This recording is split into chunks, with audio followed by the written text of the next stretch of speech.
Welcome to Albuquerque UFO UAP Explorations.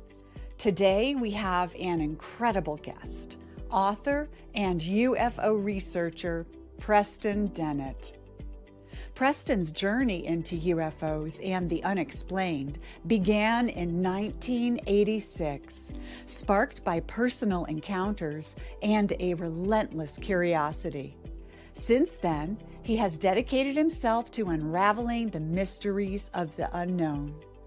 As a field investigator for the Mutual UFO Network, Preston has conducted extensive research, interviewed countless witnesses, and delved into paranormal phenomenon with unwavering dedication.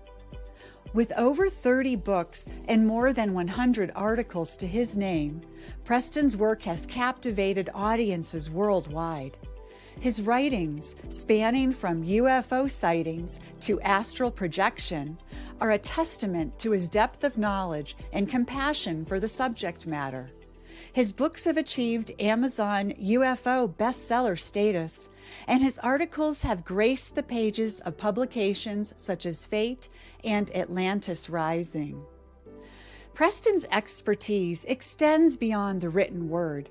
He has made appearances on renowned radio and television programs, including Midnight in the Desert with Art Bell, Coast to Coast, and the History Channel's Deep Sea UFOs and Ancient Aliens. His groundbreaking research has garnered attention from respected media outlets like the LA Times and the Dallas Morning News. But Preston's contributions don't stop there. He has shared his knowledge through teaching classes and delivering captivating lectures across the United States, inspiring countless individuals to explore the mysteries of our universe. Today, we are privileged to have Preston Dennett with us to share his insights and experiences. So sit back, relax, and prepare to be fascinated as we embark on a journey into the unknown with Preston Dennett, UFOs over New Mexico. There we go. Welcome everyone to Albuquerque UFO UAP Explorations. And for everyone out watching on YouTube, I'm Birdie, I'm your host, and I'm here with Preston Dennett, who has written one of the coolest books I have ever read in my entire life. This book, hold on, is UFOs over New Mexico. This book is super thick. Check it out. And it goes in chronological order, starting in the 1880s when there were airship sightings in New Mexico. It also has a super cool index in the back where you can look up sightings by different locations throughout the state. And this is absolutely one of my favorite UFO books, and it has such a wealth of interesting stories, so I highly recommend it. So thank you, Preston, for coming on with us today and talking with our group here in person and with everybody out there on the internets. Hey, thank you. Thanks for having me. It's my pleasure. Okay, now you can see my first slide, right?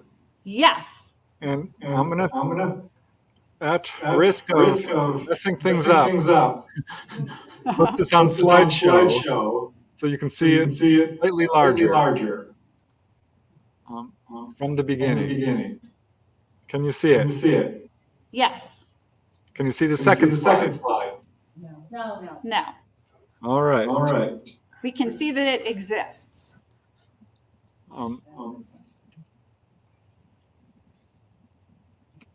Hold on. Yeah, everyone watching out there, we were having a lot of technical difficulties, not just Preston, but I was too. This is a new library and a new audio-visual system here. And so for all of those who might be new, yay, there we go. All right, I'm just going to do it this way then. Okay. All right. Well, so how much time do I have? As much time as you want. Okay. If you're not sick of us already. I'm just going to get started because I do have actually quite a large presentation. I mean, I can go 2.5 hours. I'm not going to do that to you. I'm going to try and keep it down to an hour and a half. That's perfect. So if I go a little fast parts, please forgive me because I want to get to the end. Okay. So what I'd like to talk about today is, of course, UFOs over New Mexico. I know people who live in that state. I've been there many times. I've written a number of books, as you can see here, including books about various states such as California, New York, Nevada, Colorado, Arizona, and New Mexico. I wanted to write about New Mexico has been very influential in our understanding of the UFO phenomenon. And what I did is I chose what I think are the 20 top cases. Now, someone else may have chosen a different list. This is mine. I'm sticking to it because I think these are the cases that have had the biggest impact, or are the most interesting, or have something to teach us. So let's just move forward.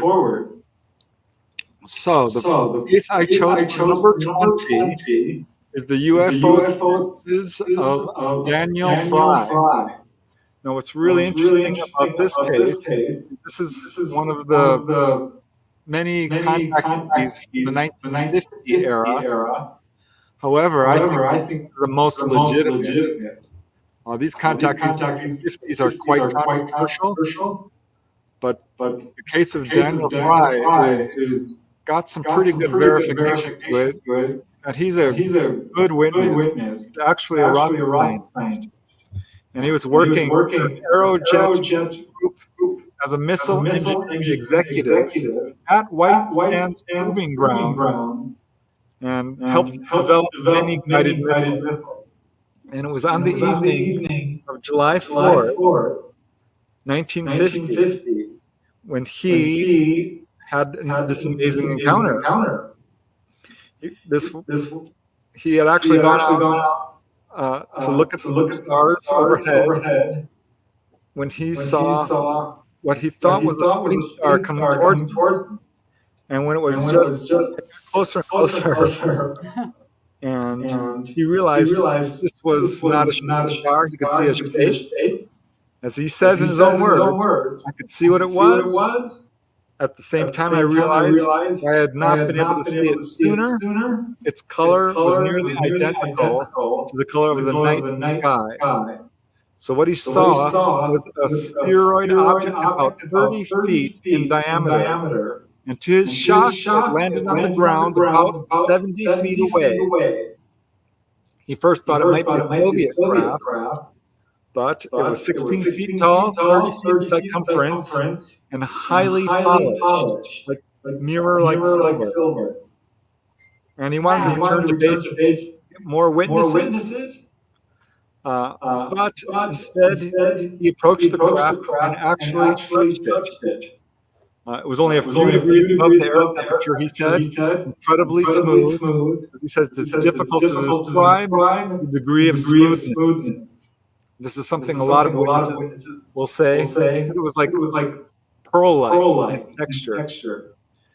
And as he reached out and was touching this thing, he heard a voice that said, "Better not touch it, it's still hot." And he fell back astonished. And this is how his contact began with an entity who called himself Alan or Alan. And he basically told Daniel Fry that it was his assignment to become an American and live undetected among humanity, and that he would be spending the next 4 years adapting to Earth's atmosphere. So this is a long, complicated case. But at some point, a door opened in the craft, and he could see that it was actually empty. So it was like a drone. It was a very sparse room. There were 4 chairs on the floor, 2 rows of 2 each.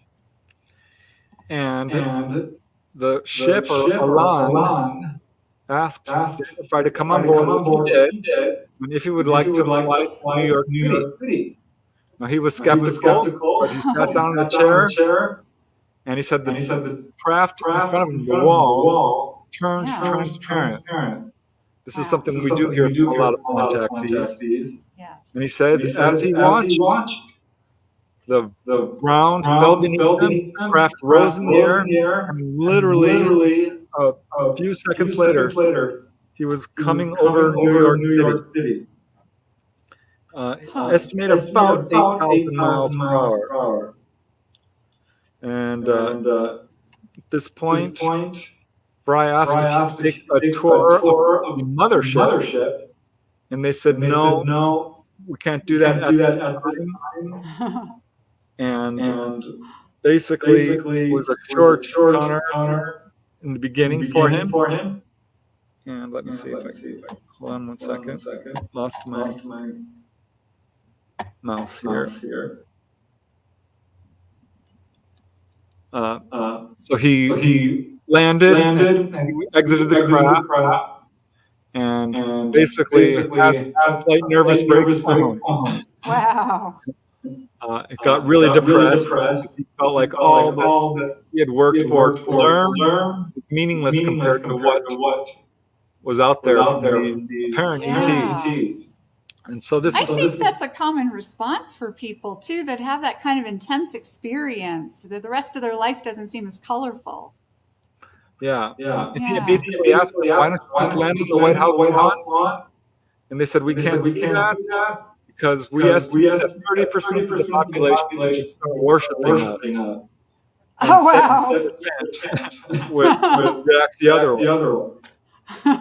So basically, he ended up having several contacts, wrote this book that you see here. Here is a sketch of the craft. But what's really interesting about Daniel Fry's case is he was able to capture a bunch of really amazing photographs. Wow. Which you can see here, which are quite controversial. But I have to tell you, Timothy Good really did an intense investigation on this case and came away absolutely convinced that Daniel Fry is legitimate. Wow. Those are And incredible. he's not the only one. Yeah. Let me see what I got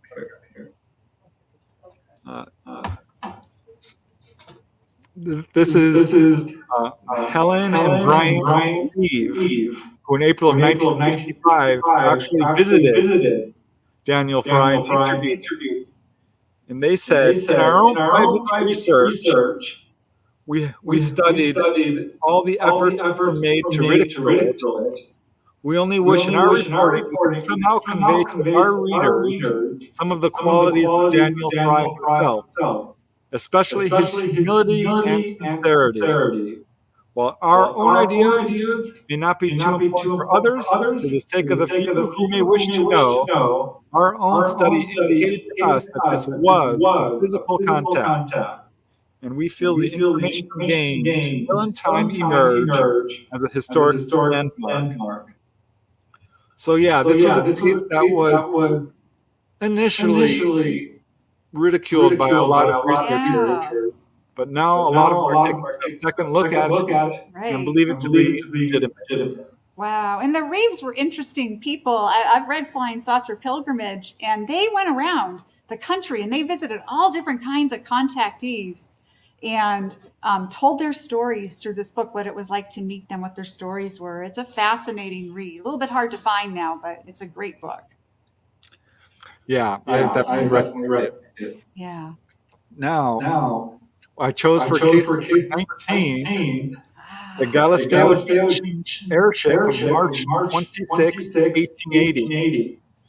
This is one of the first UFO waves in modern history, predating the modern age of UFOs, actually. But what's interesting about this case is it started the airship wave of the 1880s, 90s, partly into the 1900s. But this was the first. It was on March 26, 1880, that four men were walking outside of the Galisteo Junction. This is in Laney. I believe that's how you pronounce it. Lamy, New Mexico. Lamy. All right. I don't You're like right the first time. All right. Sounds like a lame name for a town. All right. At any rate, they saw what they thought at first was a strange balloon, but it was shaped like a flying fish, kind of. It was monstrous in size, and even more startling, they saw about 8 to 10 normal-looking units aboard this craft, speaking in a strange language. So this was at very, very low altitude, right over the junction. And as they watched, they actually gained in altitude, moved towards the east, and dropped some objects from this craft, which included a flower, a sheet of fine foam paper covered with strange Asian-looking writing, and what appeared to be a teacup. So this actually did get into the local newspapers. Here's a picture of Amy, and here's some of the articles that covered this case. Actually appeared in the Daily New Mexico. And they examined the content. They said it was of peculiar workmanship, entirely different from anything used in this country. And these objects were put on display for a little while, Wow. were quickly purchased by an older gentleman, and they were never seen again. So there's been a lot of talk about what this was. Yeah. The whole airship is very curious. Yeah, it's very different. Yeah. Yeah. These are not your typical, flying saucers. Right. So there's a lot of speculation. These were foreign countries from Earth. Yeah. But I don't think so. I don't know. This is one of the aspects of ufology that can't quite wrap my head around. Yeah, it's really fascinating. They had the airship that crashed in Texas, and that little being is apparently buried there in Aurora, Texas. And yeah, these are just fascinating sightings because they seem to be related to the UFO phenomenon, but they don't look like UFOs. But they look, yeah. Who knows? All right, well, moving along. For number 18, public case number 139, which is actually the first case in New Mexico to be declared unexplained by Project Blue. Not the first case overall, case in New Mexico. And this occurred April 5th, 1998. So actually, it was before Blue Book became Blue Book, with Project Blood, Project Sign. But it was declared unexplained. April 5, 1998, 3 trained observers, also Navy contractors and scientists, they were at the Geophysics Lab section of Farmington Air Force Base conducting tests when they observed a white object, the golden aura, flying at tremendous speed over the base. And they said the object performed incredible maneuvers, including steep climbs, vertical loops. One of them described as an irregularly rounded craft with a slightly concave top. But they all agreed it was disc-shaped and about one the apparent size of the full moon. So about 30 feet in diameter. But what's really interesting is they were able to train a theodolite onto it. A theodolite is a scope attached to a protractor that allows them to triangulate it. And they estimated the craft was moving in excess of, wait for it, 18,000 miles per hour. Wow. So this is faster than any known object. Yeah.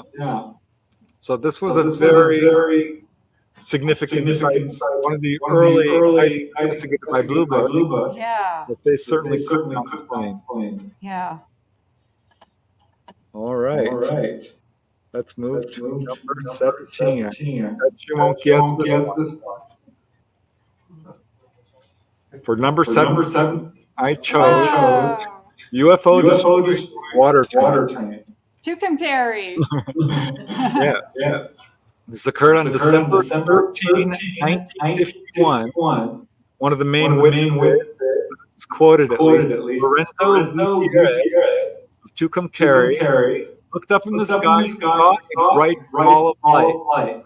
What he thought was a fireball, but it streaked across the sky and landed close to the Tucumcari water tank.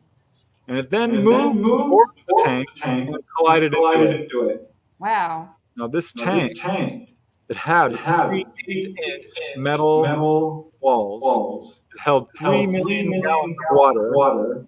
Now another report said 750,000. Either way, a lot of water. And whatever the subject was, some say it's a fireball. It's not actually a fireball. It collided with immediately collapsed. And 4 people actually killed. 20 structures destroyed. That's crazy. Yeah, property damage was estimated in millions. Now later, investigators look into the tank. They were puzzled that the breach of the tank was perfectly clean. It looked like it had been cut by knife. So there was no evidence of what had actually gone into this tank. And news of the was spread, and Dr.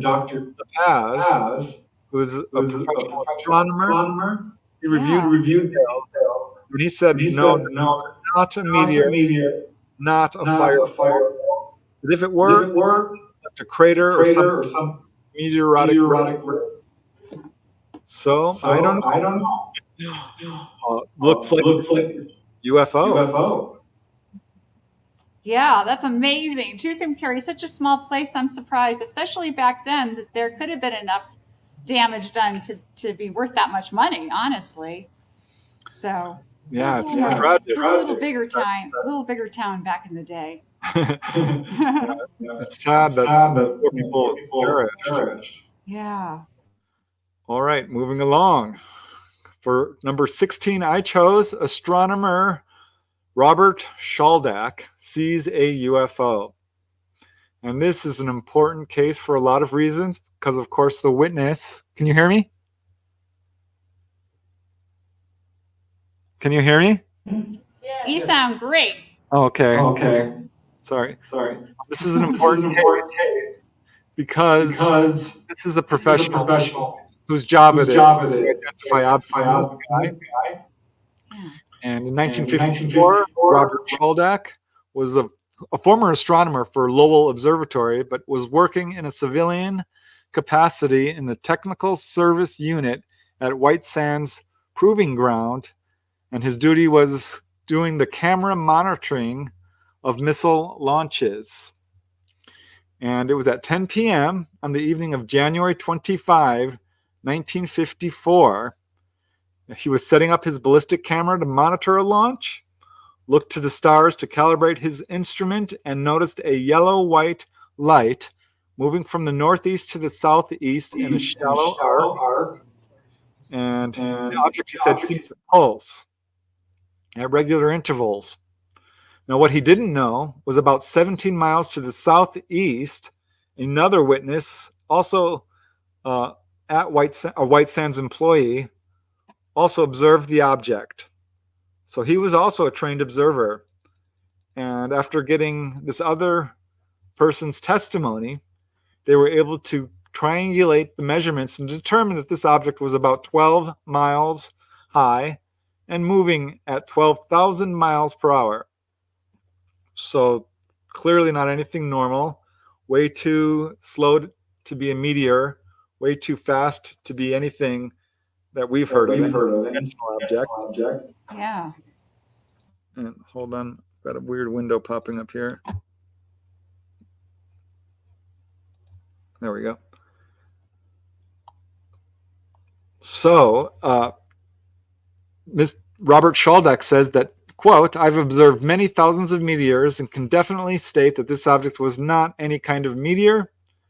And he worked with another famous astronomer, Clyde Tombaugh, discoverer of Pluto, and alerted him about the sighting. And Clyde Tombaugh said, you need to report this to Project Blue Book, which they did. Now, mind you, this is an astronomer who saw this. So they reported to Blue Book, and Blue Book investigators did no investigation, but wrote in their official conclusion of the case was astronomical, was a meteor. Wow. So That's this is crazy. Yeah, you'd think Tombaugh, I mean, he discovered Pluto, which was a planet, wasn't a planet. Maybe it's a planet again. You'd think he would know if something were an astronomical object.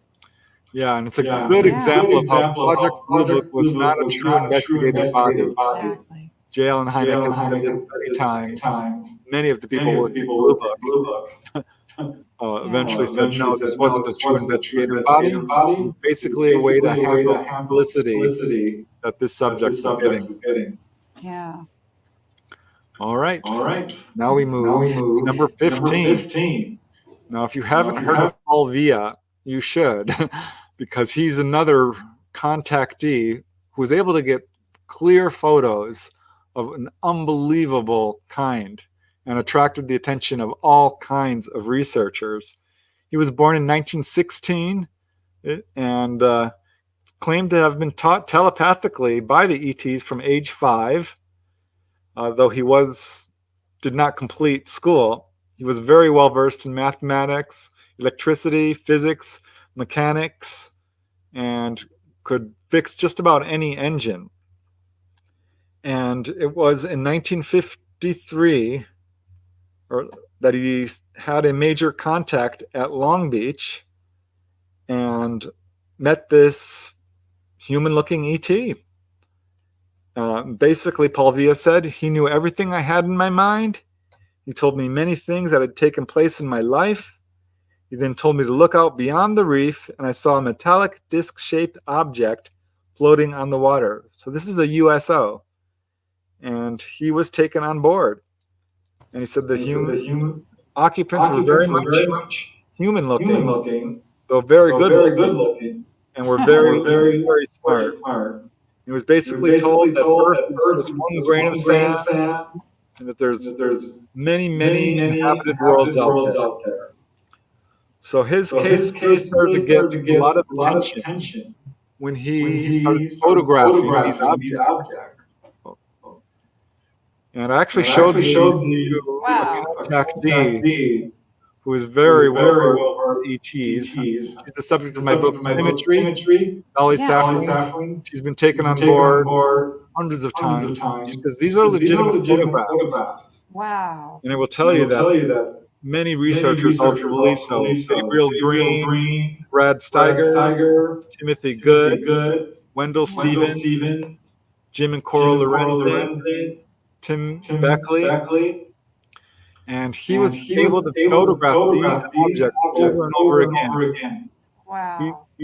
And Look at those. some contactees are chosen to bring forth photographic evidence, and they're often viciously attacked. And he certainly has his detractors, but there's a lot of people who support him.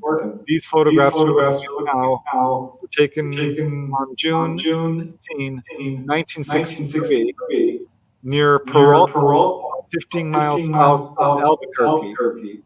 Yeah. But he took so many photographs. Wow. I love this series here because it really gives you a sense of a large craft hovering very low to the ground. So you can make up your own minds about these photographs, but the point is there's a lot of them. And his contact case, that's remarkable. really extensive. And much too extensive to go into your presentation of this size. But yeah, so many photographs, and this is what the ETs looked like, he said. And they told him that by 1966, 17 nations will have the atomic bomb, which of course turned out to be true. And if you know anything about the contactee cases, or really, whether it's grays, mantids, yeah, right. whites, beings, they're very, very concerned about our use of nuclear weapons. Yeah. There are books written in his case. This is probably the most famous, by Wendell Stevens.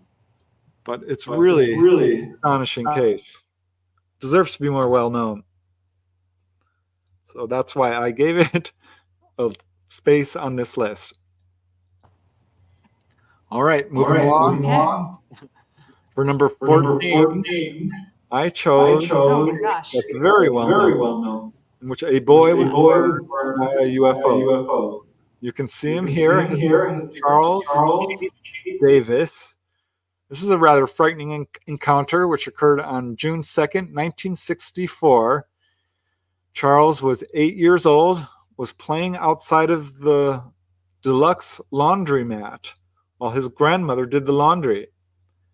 And she was about 3 feet away from him when she heard this strange sound, which she described as similar to a whizzing bullet. This is in Hobbs, New Mexico. But she told reporters there was a whooshing sound and a blackish ball of fire covered Charlie. He was covered with black. His hair stood on end. It was burning. Charlie was just as black as he could be. I grabbed him and tried to smother out his hair, which was on fire. And she said she barely had time to see what had done it. And she described it as a metallic object that looked like a top. She said it swooped down out of the sky, hung just above her grandson's head, pouring out soot and fire, and then seconds later darted away. So employees of the laundromat also saw some of this. They certainly saw poor Charles. He was badly burned. He began to swell up immediately. And he turned to his grandma and said, "Grandma, am I going to die?"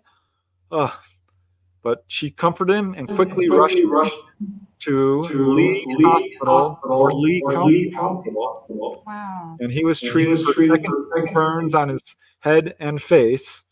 And he described that he saw this black object with flames come down out of the sky. He ended up losing some hair as a result of this. He was quite badly burned. The FBI heard about the case. They requested and were sent samples of the burned hair, skin, and t-shirt, but they never got back to the witnesses. Now, researcher Coral Lorenzen was able to speak with the doctor who treated Charles, and he absolutely believed the story, but didn't know how to explain it. He said there was really nothing unusual about the burns, except for one thing. Charles suffered no pain at all. It took him 5 days to recover, and all there was just an intense itching. But here is Charles. Wow, look at him there today. So he's okay. He was actually interviewed by David Marler. He appeared on Martin Willis' show as well. So you can look that up, and he describes the whole incident in his own words. But it's really an astonishing case and a good example of physiological effects as a result of a UFO encounter. Okay, I'm going to move along. What I chose for number 13 is the UFO wave of 1965. And I chose this because it was witnessed by tens of thousands of people. And as you probably know, most people don't report their encounters. Right. But this wave of 1965 was humongous. And on the evening of August 1st, 1965, a police officer in Hobbs, New Mexico, observed a round white object with an orange tail. And was shortly later, 69 miles to the west, police in Carlsbad saw objects, as well as police in Artesia. And it started going on all across New Mexico. So this was a mini wave in its own right, but it was the next night, which was really the landmark case on August 2nd to 3rd, which, as Frank Edwards says, this was one of the great landmark dates in UFO history.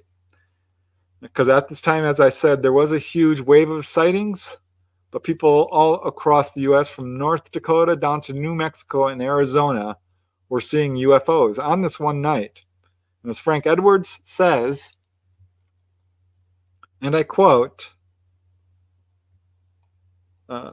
tens of thousands of persons in the Great Plains states stood out on this warm, clear night and watched an awe-inspiring aerial expedition.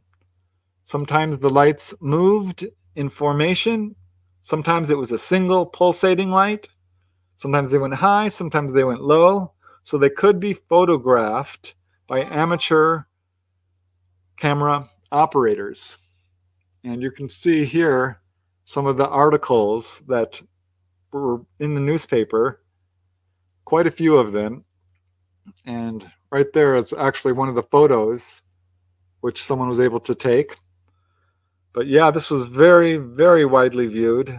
Frank Edwards was not the only investigator. Jim and Cora Lorenzen. The sightings were reported to the Air Force. And according to the Air Force, these were nothing but the constellation Orion. So here we go. Once again, our own military basically debunking and flat out lying. They knew at this time exactly what was going on, but every legitimate sighting was given one of three explanations. It's either a hoax, a hallucination, or a misperception. So they called it misperception. And that's kind of what happened this week with the Arrow report that's come out, and how they've essentially said that there's nothing to any of this. So we're seeing those same kind of behaviors replay in modern times. Exactly. Yeah. Which is such a shame. It is. It is. Okay. Well, let's move on.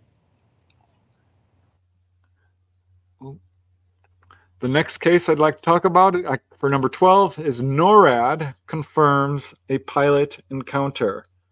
And this is almost unheard of because NORAD is, of course, part of the UFO cover-up. But this occurred on May 25, 1995, when the crew of an American West Airlines flight was flying from Tampa, Florida to Las Vegas, Nevada, when they had this dramatic encounter over New Mexico. The plane was being piloted by Captain Eugene Tollison and First Officer John Waller. This is America West Flight 564 at 39,000 feet. They first saw it over Texas, but it followed them apparently all the way over New Mexico. It was 400 feet long, thin, cylindrical, with blinking, pulsating lights. And as they were entering New Mexico, they radioed Albuquerque Tower and asked them if there was any other traffic in the area. And of course there was. And I would just like to play 4 minutes of this actual recording. Now, tell me if you can hear this or not. Okay.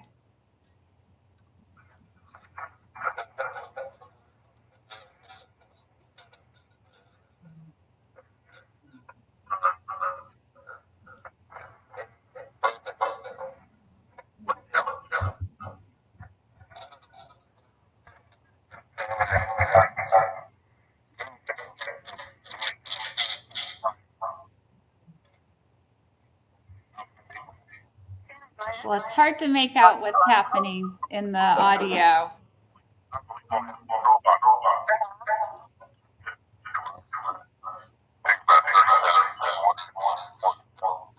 I'm sorry, you're not hearing me? You can hear that it's there, but you can't hear what's actually transpiring. It's a little, it's kind of muted, I think, perhaps. Okay, let me try this. Yeah. Oh, that's way better.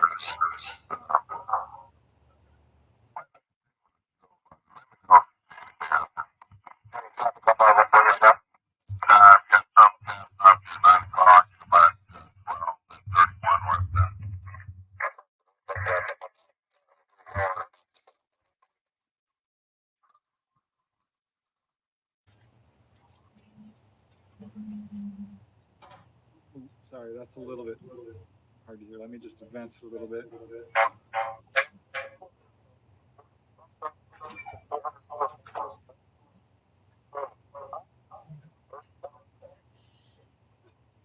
Yeah, we're still having some trouble hearing that, Preston. So no, that's not listening. All right, well, I'll move on. Okay. But yeah, what's really about that case, NORAD actually confirmed it. So unusual. And I'm sorry the tape was a little bit difficult to hear, but I do have a couple of other audio tapes, which hopefully will be better. If not, we'll move on. But what I'd like to talk about next is case number 11, the invasion of Canon Air Force Base. Because it was in 1976 Holy cow. that a series of UFO sightings occurred over Canon Air Force Base in Clovis, New Mexico. And this caused deep concern at very high levels. It was on January 21st, 1976 at 4:55 a.m. when security police at the base observed two glowing objects hovering near the flight line on the base. They were about 25 yards in diameter, gold or silver in color with a blue light on top. And the Air Force, of course, launched investigation, checked into weather data and any radar evidence. But the sighting was reported to the National Military Command Center in Washington, D.C., where it caught the attention of Rear Admiral J.B. Morin, and of course was seen by many Clovis residents as well. Now, here's a picture of Clovis Air Force Base. And it was on the next day. They were back, January 22nd. Strange objects appearing over Canon Air Force Base. Jets were scrambled to investigate them, but these objects easily evaded them, turning at 90-degree angles. They came back the third day, January 23rd, third night in a row. So this is what I would call a display. They're doing this, I believe, intentionally to let people know they're there. And the police were, of course, receiving floods of calls from people who were seeing this stuff. More than 30 reports were made that night. And some people saw these at very, very low level. We're talking about, 900 feet directly above the town of Clovis. Multicolored lights on these objects. And some people counted about 23 objects moving in and out. So this was seen by much of the town, and it was actually photographed, as you can see here, Wow. by one of the residents, Stephen Scott. So people often say, photographic evidence. Well, what I like about this case is it's got a whole lot of witnesses and photographic evidence, which is basically undeniable. And at some point, a UFO actually landed on Canon Air Force Base itself. That was on May 18, 1954. So around that same time, not exactly, but an amazing case. Okay, moving along. That's the one I chose for 11. For number 10, you may have heard of this case. I chose the abduction of Sergeant Charles Moody. It was on the evening of August 13, 1975. He was at Holloman Air Force Base. The Perseid meteor showers were going on that evening. So he left his home in Alamogordo and saw a shooting star coming down. Of course, it turned out not to be a shooting star because it landed next to him.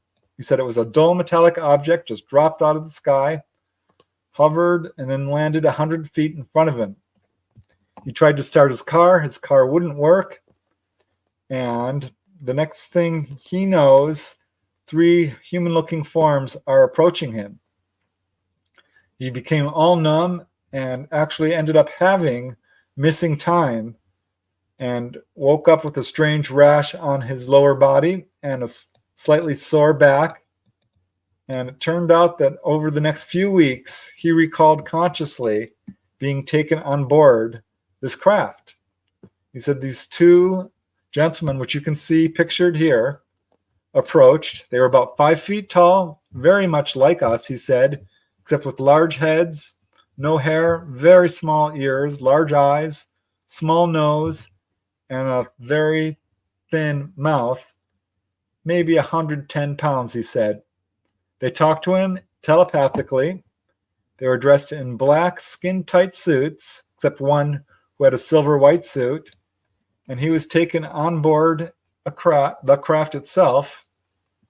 And they said, you got injured when we pulled you on board, and they healed his back because he had tried to fight them as they pulled him out of the car.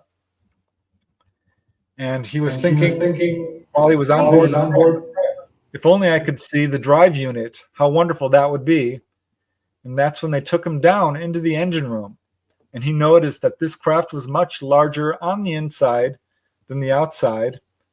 And he said this engine room had a long column down the center of it with holes which looked like they were covered in glass. And he could see what looked like large crystals with 2 rods. And he was told that this was their drive unit and that he could understand it if he tried. He said that the craft he was actually in was a small observation craft. They had a much larger craft about 400 miles above the Earth.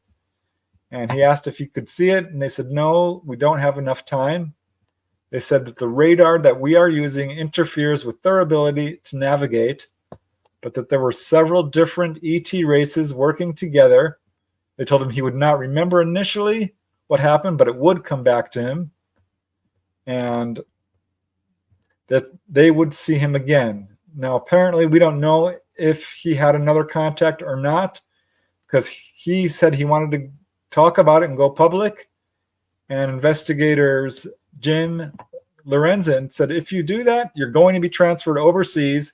You'll never be seen again, which turned out to be exactly what happened. And to this day, we don't know whatever became of Sergeant Charles Moody. But I like this case Wow. for a number of reasons. Mainly because of early cases of people being taken on board. There was the Hills, there was the Topanga Canyon case, Herb Shermer. Very few early cases like this. This was definitely one. Okay, now we're moved to number 9, which I call the UFO wave of November 1957. This is one of the most intense waves in U.S. history. It caused great concern at very high levels because it involved 20 or 30 car stopping cases. Over and over again, UFOs were landing or hovering over cars and stopping them. And the military wonder if this was an accidental sighting or something they were doing on purpose. Now I'm going to go through this really quickly because I want to be able to get through the whole presentation. But that photograph you see here was the beginning of the wave. This was taken by Miss Ella Louise Fortune on October 16, 1957. Mind you, this is about 12 days after the launch of Sputnik. So some researchers have speculated this is what prompted ETs to put on what's clearly a display. But it was case after case. It was at 3 a.m. on November 3rd. Corporal Toy and James Wilbanks had a very intense sighting at White Sands involving an egg-shaped object about 100 yards in diameter, descending to 100 feet above the old atomic bunker that was first used in atomic explosions and tests. And it was hour after hour, day after day, all these amazing encounters took place. A really famous case involves a rocket scientist by the name of James Stokes. And this is such an interesting case. November 4, 1957, he was driving along the proving grounds when his car failed. First the car radio, then his car engine. He rolled to a stop along with 10 other cars, and they could all see this object approaching. A pearlescent, glowing, egg-shaped object about 300 to 500 feet in diameter, performing incredible maneuvers. It had no markings on it, no portholes or external features, but it passed overhead twice, sending down a strong wave of heat, and then darted off at, they estimate, about 2,500 miles per hour. What's interesting about this case is James Stokes did go on the radio. He received a lot of bad publicity about it, but he had a really intense sunburn. And I think this was one of the cases that really inspired Steven Spielberg with, remember the Right. Dreyfus? Close Richard? encounters. Yeah. So I do have a audio clip. Now, please give me a quick shout out if this doesn't work. It's 1 minute and 38 seconds, so I'm just going to give it a try in hopes that you can hear it.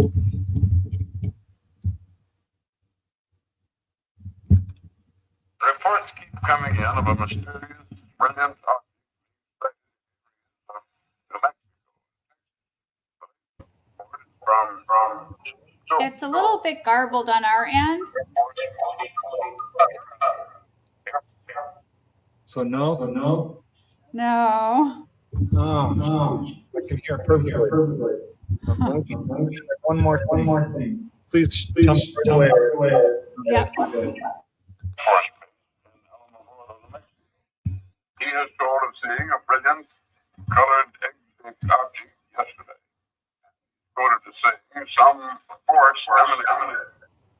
Yeah, it's not very clear on our end. And it might be the connection. Maybe it's the, internet.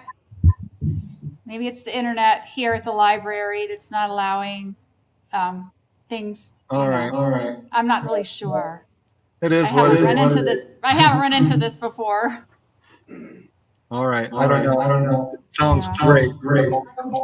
Okay. But case after case occurred in November of 1957.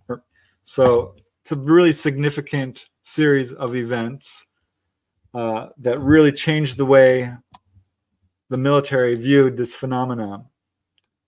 And I don't want to go into too much detail because there's so many cases, but J. Allen Hynek was absolutely convinced that this was real, and he became very exasperated with Project Blue Book, who basically tried to debunk the whole thing.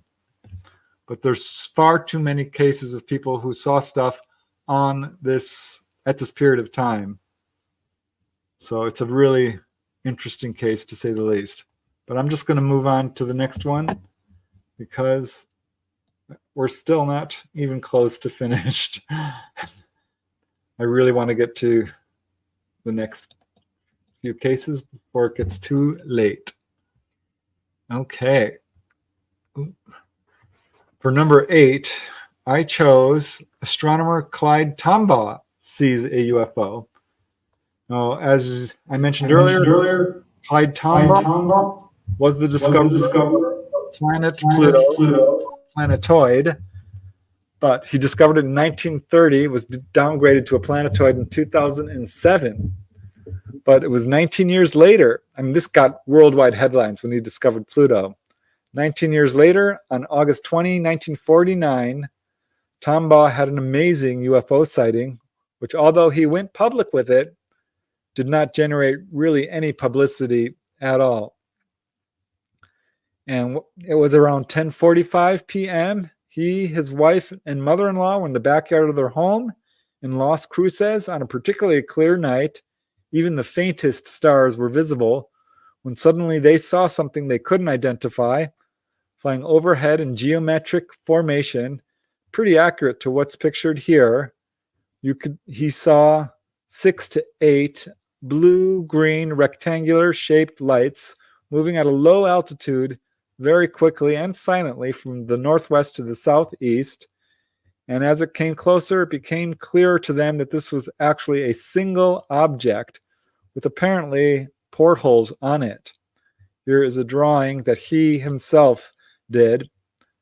So he became a very vocal person about the UFO subject.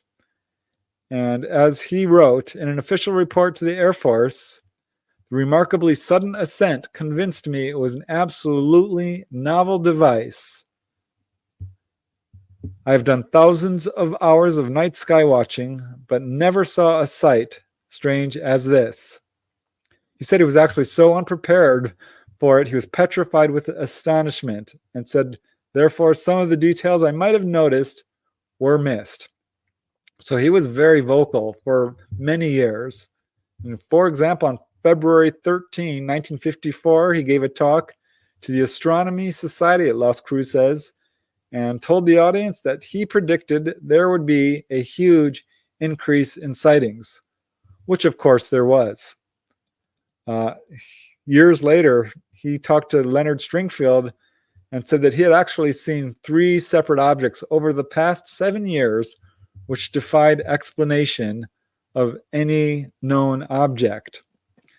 And he basically said, I think that several reputable scientists are being unscientific in refusing to entertain the possibility of extraterrestrial origin and nature. So he saw something that he convinced him that we are being visited by extraterrestrials in the classic sense. So truly amazing. Yeah, a man before his time. That's amazing. Okay. Now along. Hold on one second here. Let me make sure I got my notes correct. Okay, I'm pretty much just going to slide over this one because, as everyone knows, cattle mutilations, New Mexico was one of the hardest hit states. Colorado and New Mexico, more than any other states, have experienced a huge number of cattle mutilations.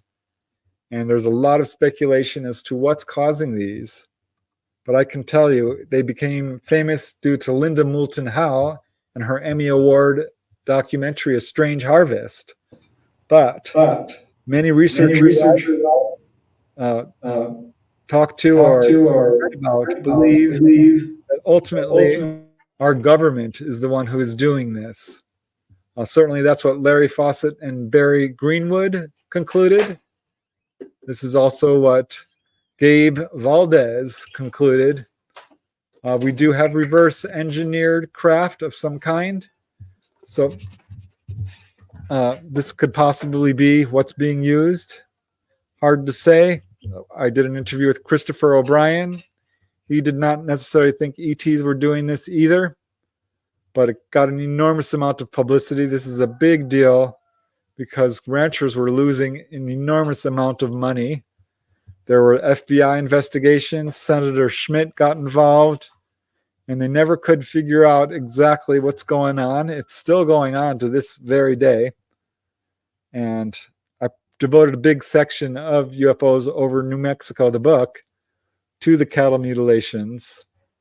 But they're apparently being done by a technology that's not officially available, but looks like lasers, perhaps. It's a very, very controversial aspect of this field. But since New Mexico was so hard hit by it, I thought it was important to include on this list. So that's why I gave it the spot I did. Moving along, the next case that I chose is number 6, Project Twinkle and the Green Fireballs of 1948 to 1949. This picture you see here was actually done by Lincoln La Paz's wife, and he himself, an astronomer I mentioned earlier, became a witness to this activity. And it was from December 1948 through April 1949, at least 39 reports of strange green fireballs came to the attention of officials at the Air Material Command. That is where the cases that basically bypassed Blue Book went, the really good cases. One of the first was on December 5th, when an Air Force pilot was flying a C-47 at 18,000 feet over Albuquerque, and he saw one of these green fireballs going on a horizontal trajectory and then fly upwards. So this is not a meteor as we would think of it. And 7 minutes later, another pilot saw a large orange fireball, again in a horizontal trajectory. It turned green, darted to the side, and then fell to the ground. And this was the beginning of a very, very intense wave of very mysterious fireballs that they were not able to identify. They were seen all over Los Alamos on the 5th, 8th, 11th, 12th, 13th, 14th, 20th, and 25th of December 1949. There was some speculation that this was connected in some way to all the nuclear activity and fallout that was going on in this area, and that perhaps the ETs were trying to neutralize it or something. Really hard to say. But Jalen Hynek also researched this, as did Lincoln LaPaz, and neither of them felt that these were natural fireballs in any sense of the word. So a lot of this has only recently, well, relatively recently, been declassified. And they still don't know what happened, because at some point it just completely stopped. So there was something very strange going on with these green fireballs that has never been solved. They set up all kinds of cameras and monitoring stations to try to capture photographs, were not successful, spent an enormous amount of time, money, and energy studying these, and never could figure out what was going on. But both Lincoln LaPaz, Clyde Tombaugh, and Jalen Hynek felt that these were absolutely unusual. Okay, moving along. Probably one of the most intense hotspots is White Sands itself. And from the very beginning of the modern age of UFOs, White Sands has been visited over and over again by UFOs. On May 15, 1947, they launched a V-2 rocket at White Sands, and it went 40 miles high when another target appeared, and immediately this V-2 rocket veered off path and crashed. And they believe, at least the commander of the base, Colonel Harold Turner, told intelligence officers that this missile crashed because of this object. And this was when MJ-12, headed by Vannevar Bush, was really newly formed. So a lot of cases, one after another, of these objects coming down and interfering or hovering over White Sands Air Force Base. On, April 24th, 1949, another UFO came down and was observed again with a theodolite. At the time, they were launching a skyhook weather balloon when a UFO showed up. Commander Robert McLaughlin, who was the head of the base, was supervising, and Charles B. Moore, pictured here, was watching the balloon when he noticed that the theodolite operator wasn't actually looking at the balloon. And he berated him.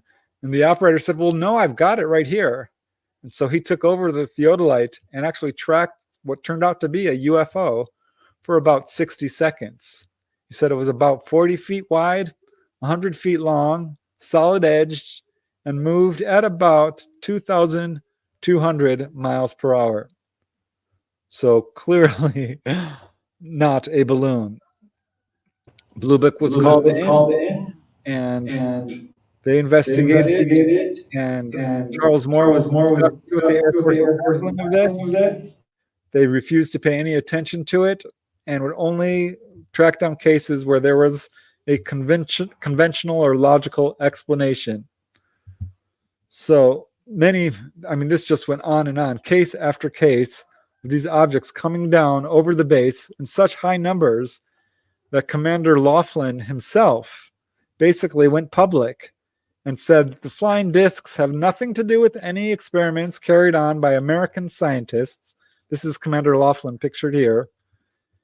And for that matter, anyone on Earth. He says if these things are real, they come from another planet whose creatures are far ahead of us in science.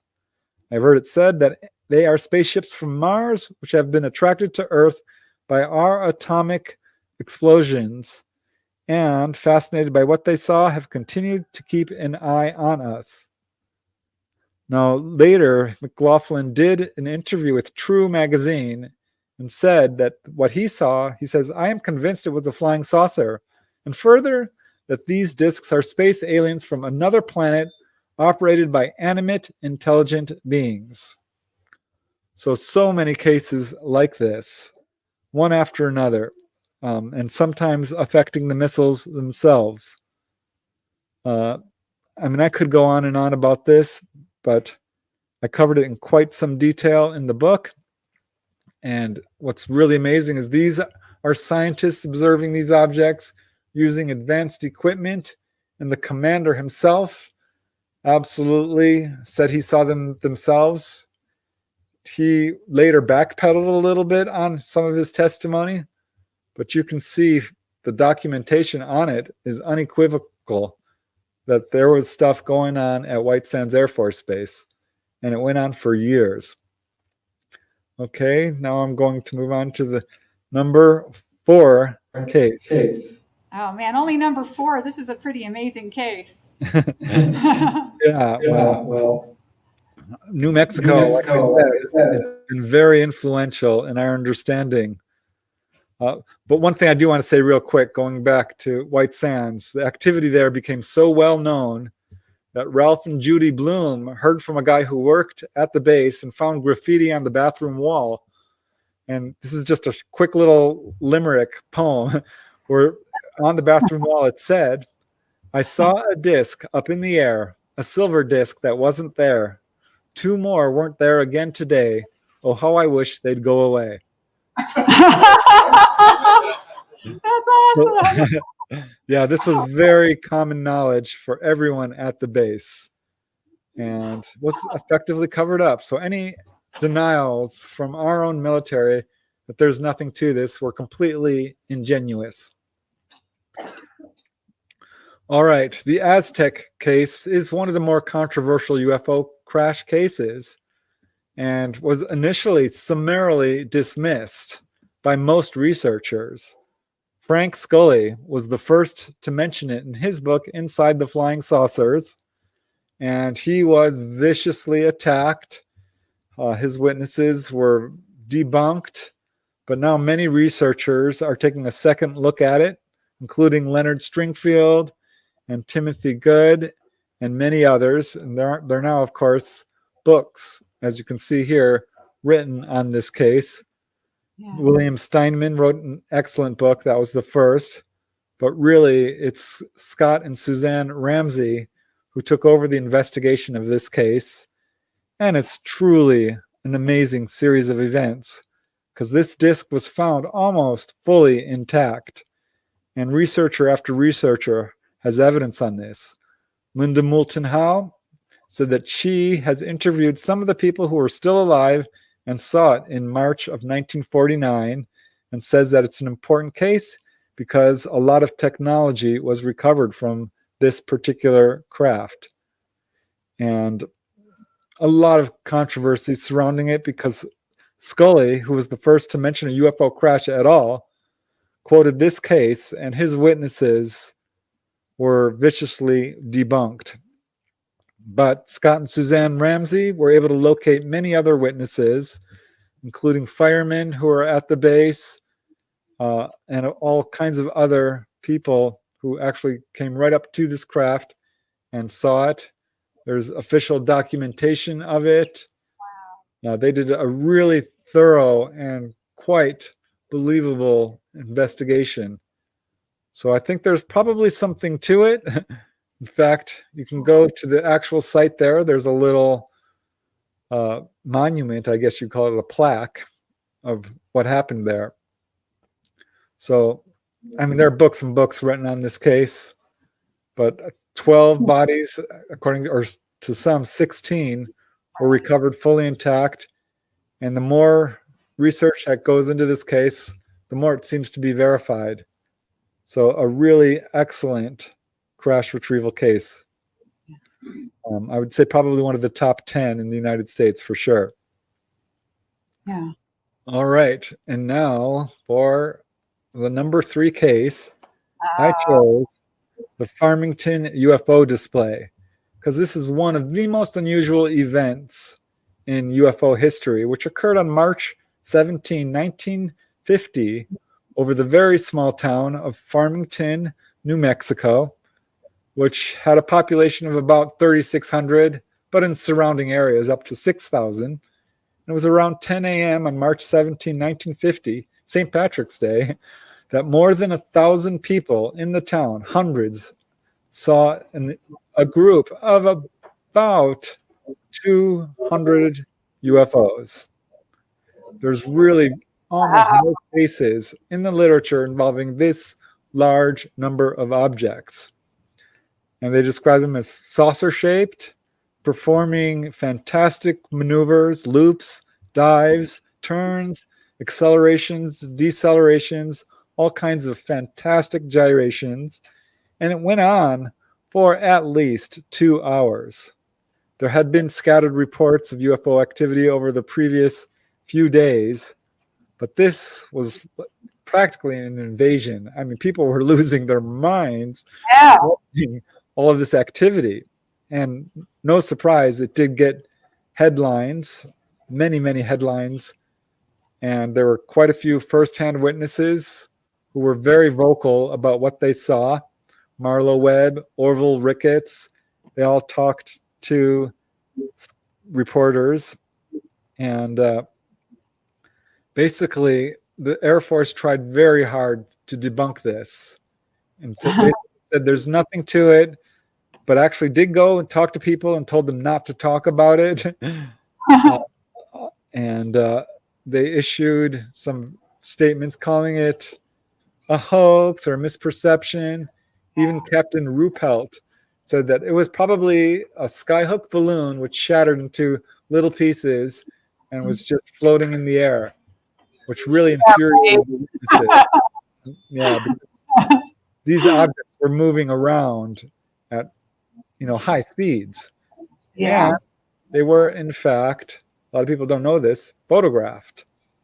Yeah. So it's another really interesting case involving so many witnesses. It's pretty much undeniable. There are still witnesses living today. I talked to a gentleman who is very interested in writing a full-length book on this. I sent him all the information I was able to locate on it, because there's still, some of these witnesses are still alive today. Right. But not for long.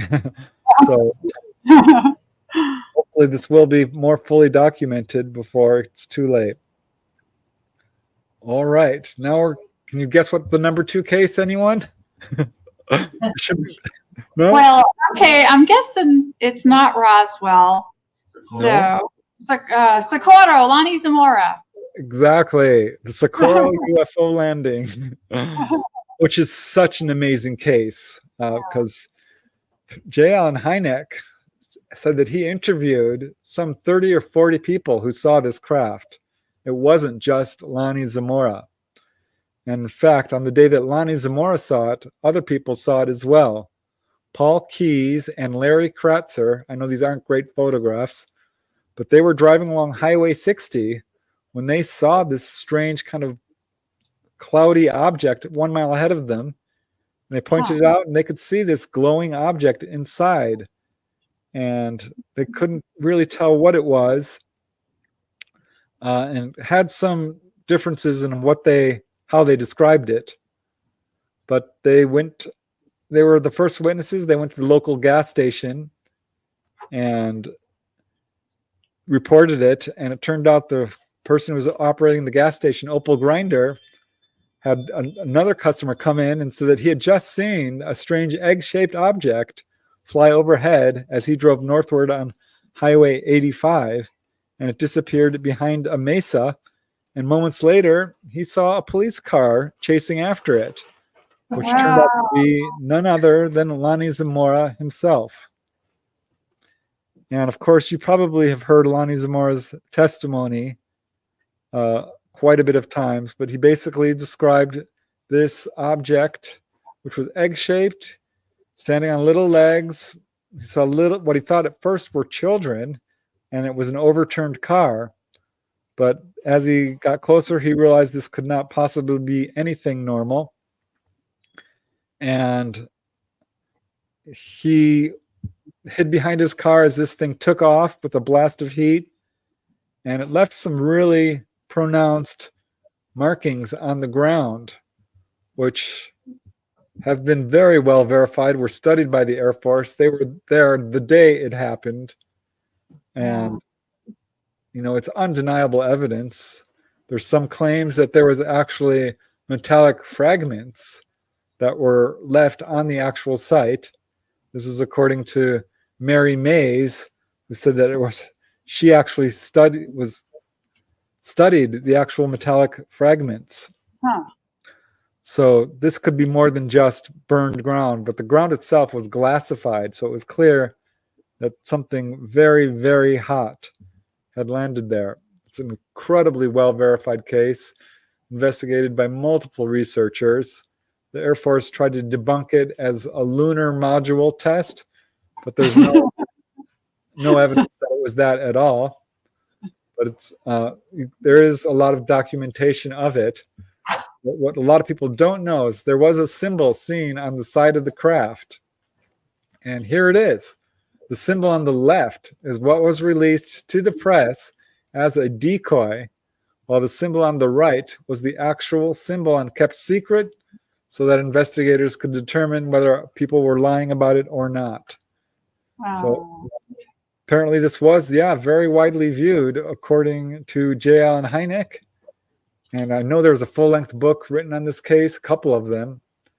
And I think a very important case, because people think it is a single witness case.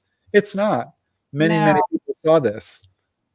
So, and if there are audio recordings of Lonnie Zamora, but you can look them up online. If you want to email me, I could probably send them to you if you're super interested, or any of the audio recordings that I wasn't able to play. So feel free to email me if you'd like to hear them. But now, of course, we move to case number 1, which is the granddaddy of all UFO cases. I mean, let's face it. Some people call this a dead horse. We've beaten this to death. I don't think so. What I like about this case is it's been tracked from beginning to end. Investigators, and there's a lot of them, there's an army of investigators who have looked into this, have tracked this case from the first witnesses who saw it in the sky, to people who tracked it on radar, to people who saw it actually come down and strike the Capitan Mountains, go over, and of course, I mean, the huge number of cases is astonishing, or witnesses. People who guarded the wreckage, people who picked up the wreckage, people who flew the wreckage, people who studied the wreckage. Here's some of the books on this case. I counted over 100 books on the Roswell case. And this is just a few of them. And of course, the Air Force did release a memo saying that they have captured a flying saucer, which was retracted the next day. Such a shame. We would be living in a very different world if our Air Force had not done that and moved forward with truth and transparency. They didn't. And unfortunately, this is when the cover-up really clamped down in a very serious way. Many of the witnesses were reportedly threatened. And I mean, I'm sure you've heard a lot about the Roswell case. So I could do a whole presentation on just Roswell alone. But researchers like Kevin Randall and Stanton Friedman and Don Schmidt, and I mean, a whole bunch of them have come forward with loads of information. And there's quite a few people who've talked about this. Lincoln La Paz, he went out to try to find the landing site, instead found what was apparently another landing site where this craft had landed before going over, striking the Brazil Ranch, lifting up again, going over the Capitan Mountains, and finally crashing on the plains of St. Augustine. There's several reports that this could actually be 2 craft. Hard to say for sure, but an enormous number of witnesses of all kinds. And what I'd like to do is just read some direct quotes from some of these witnesses and just show you what they have to say. And Loretta and Floyd Proctor were on the site the day after the crash, went to Mac Brazel's ranch, and saw a piece of the wreckage. And as Floyd Proctor, pictured here, says, he did bring a little sliver of wood-looking stuff, but you couldn't burn it, you couldn't cut it, or anything. I guess it was just a little sliver of it, about the size of a pencil. And, oops, sorry about that. And it weighed, let's see, it looked like plastic, but there wasn't any plastic then. But that was kind of what it looked like. Now, Bill Brazel, of course, he's the son of Mac Brazel. He also viewed and handled pieces of the wreckage, and he said it weighed almost nothing. It was like balsa wood in weight, but darker and much harder. There was also several bits of metal-like substance, something on the order of tinfoil, except you couldn't tear it. It was darker than tinfoil, very lightweight. Bessie Brazel, pictured here, said that there was so much debris scattered over the pasture land, and there was what appeared to be pieces of heavily waxed paper and a sort of aluminum-like foil. But, I mean, the number of witnesses is astonishing. Major Jesse Marcel is an intelligence officer. He knows what mogul balloons are, which is what the Air Force tried to pass it off it. And he says, quote, I saw a lot of wreckage, but no complete machine. Was definitely not a weather or tracking device, nor was it any plane or missile. What it was, we didn't know. And his son also got to view a piece of the wreckage. He said the material was foil-like stuff, very thin, metallic-like, but not metal. Very tough. Now, there are quite a few witnesses. Jim Ragsdale says that he was there, and he saw some of this wreckage. He wrote a whole book about what he saw and said, yeah, there was this foil-like stuff that, quote, you could take that stuff and wad it up, and it would straighten out again. I've got about 10 other witnesses I'd like to quote real briefly, just so you can get an idea of how many people saw this stuff. Sergeant Robert Robbins was stationed at the base as a sheet metal repairman, and according to his widow, Anne, he told her that he was at the second site and actually saw the craft and the bodies. He said the craft looked like two saucers put together. There were windows around the perimeter. He said the entities had pear-shaped heads, large black eyes, no apparent nose or mouth, and one was still alive. And he, at first, refused to reveal any information to his wife, but finally relented because he says, you may as well know it's going to be in all the papers. A UFO did crash outside of Roswell. But it never was in the papers in the way that, it should have been. Very, very close to being totally... Another witness was Colonel William Blanchard. I mean, these are unimpeachable witnesses. He was a member of the 509 bomb group who was sent to the second site. And he says the second group of MPs scanned quite a large area looking for debris. It was all loaded onto a truck, then onto a plane, and it took off. Whatever they found there was just odds and ends. But he watched as professional photographers recorded everything. So there are photographs out there of all this stuff.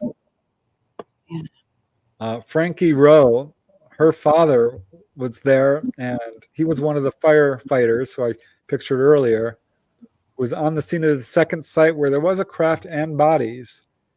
And as she says, she was told by her father, there were apparently 3 people in the craft because he saw 2 body bags and he saw 1 live person, a very small being about the size of a 10-year-old child, was walking around. He didn't think it suffered any injuries.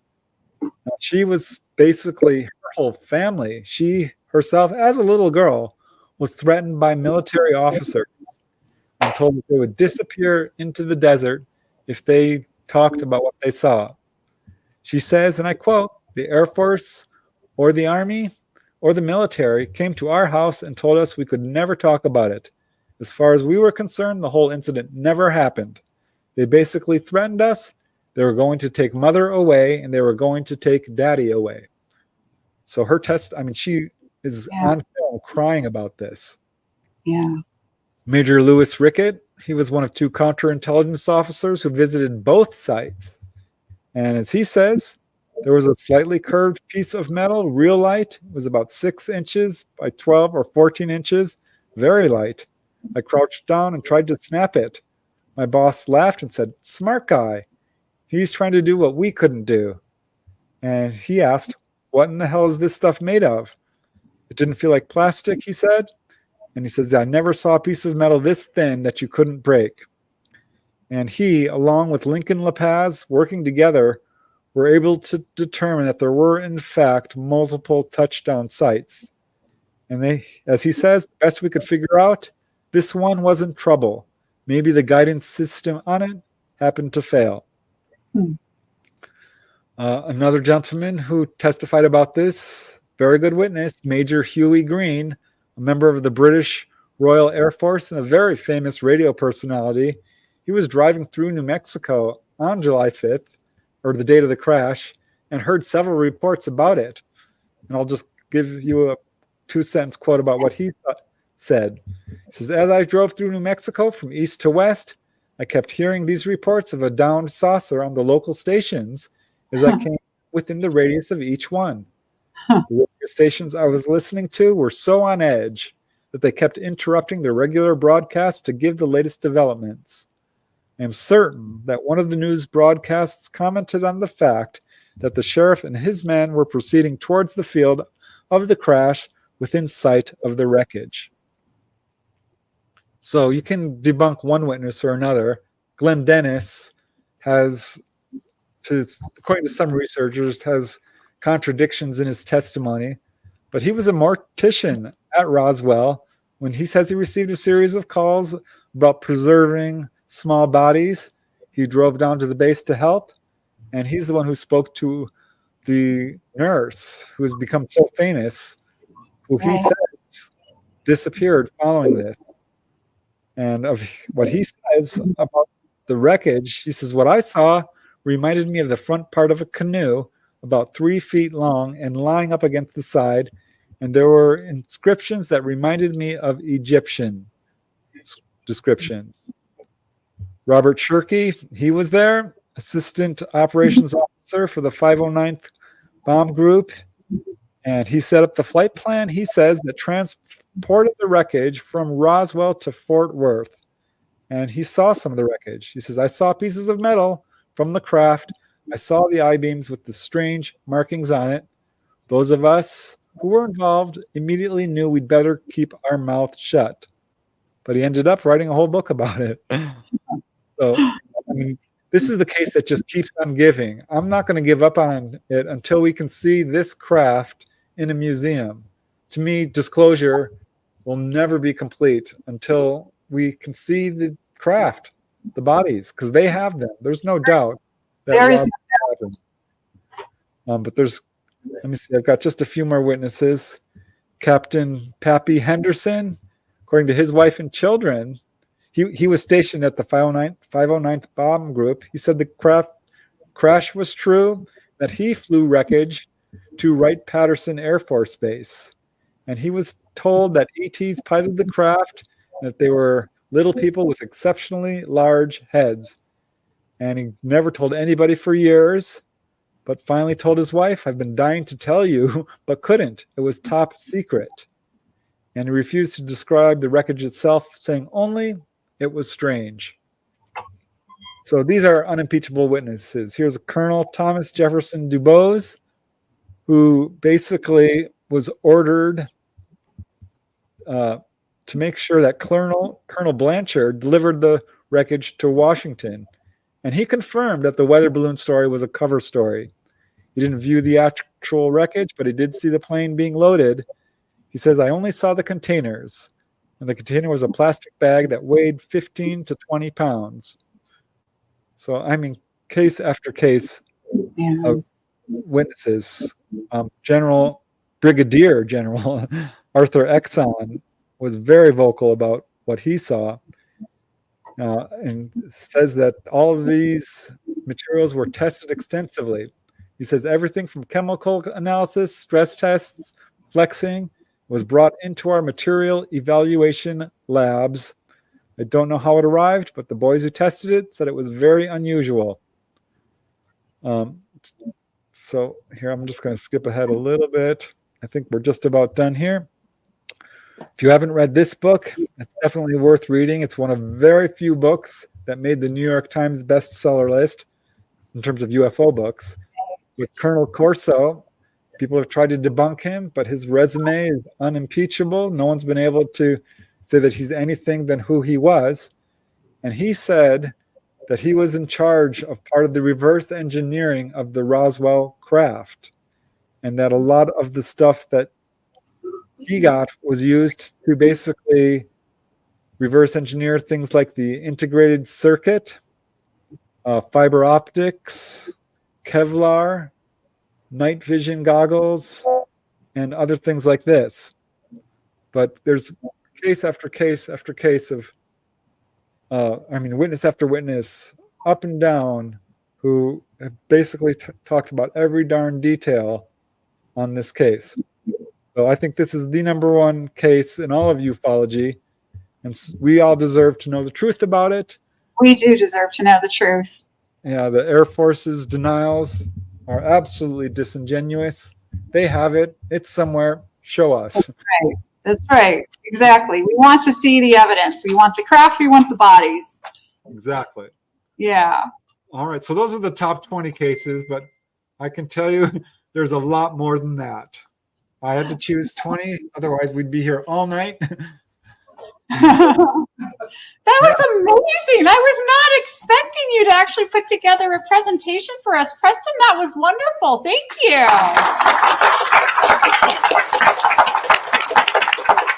My pleasure. Yeah, I wrote this as kind of a history book because there's a lot of cases in it that are being lost to posterity.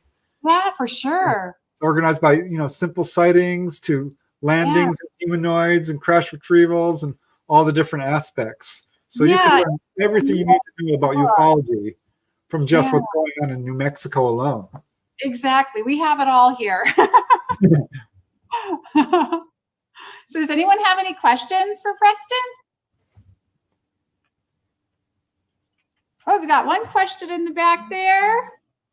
My friend has a question. She's being chicken. Okay, go ahead. She wants to know if Preston's had any personal encounters. Okay, yeah. Okay, Preston, we have a question for you. Have you had any personal encounters of your own? I have. I certainly have. I came into this field as a complete skeptic. Yeah. In 1986, when I heard about the Alaska sighting by Captain Kenji Torochi. Oh, sure. Very well-known case. You've probably heard of it. Very briefly, if you haven't, this airliner, Japanese commercial airliner, was followed by a UFO for many miles on radar, multiple witnesses, a great case. There was a news report about it, and that's what poked through my skepticism. And I remember my older brother had seen a UFO, my older brother Mark.